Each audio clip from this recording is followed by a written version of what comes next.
Hey guys, welcome to RK tutorial. Group 2 పరీక్ష రాసినటువంటి అభ్యర్థులందరికీ కూడా భారీ గుడ్ న్యూస్ అండి. సో మరి బెనిఫిషియల్ లిస్ట్ను అయితే ప్రకటించడం జరిగింది. సింపుల్గా చెప్పాలంటే ఏపీ గ్రూప్ 2 రిజల్ట్స్ని విడుదల చేయడం జరిగింది అధికారికంగా అండి, జస్ట్ నౌ. ఇక చూడండి, results notification for the post of group 2 services wide notification 11/2023 అని చెప్పేసి క్లియర్గా ఇచ్చారు కదా. అంతేకాకుండా ఫైనల్ కీ కూడా మనకు అప్డేట్ చేయడం జరిగిందండి. ఇక ఫైనల్ కీతో మనకు అవసరం లేదు.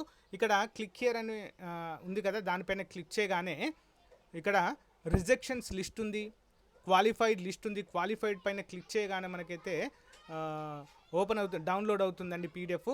దాంట్లో సింపుల్గా ఓపెన్ చేసి మీ నెంబర్ ఉందా లేదా చూసుకోండి, అంతే సింపుల్. ఓకేనా. మరి ఇక్కడ చూద్దామండి, ఓపెన్ చేస్తున్నాను. ఓపెన్ చేసిన తర్వాత ఏ విధంగా ఉంటుంది ఏంటి అనేది చూద్దాము. సో గైస్, ఇక్కడ మరి కేవలము ఎవరు క్వాలిఫై అయ్యారు అని మాత్రమే ఇవ్వడం అయితే జరిగిందండి. కానీ ఎవరికి ఎన్ని మార్కులు వచ్చాయి అనేది మాత్రం ఎక్కడ కూడా మనకు ప్రకటించలేదు. అందరూ కూడా గమనించాలి. సో నో ప్రాబ్లం, మనకైతే క్వాలిఫై అయ్యామా లేదా అనేది అయితే ఈజీగా తెలుస్తుంది. ఓకేనా. లింక్ వీడియో డిస్క్రిప్షన్లో ఇస్తాను ఫ్రెండ్స్, అందరూ కూడా డౌన్లోడ్ చేసుకొని మీరు క్వాలిఫై అయ్యారా లేదా అనేటువంటి కామెంట్ సెక్షన్లో తెలపండి. థ్యాంక్ యూ అండి, thank you for support. Have a nice day, bye.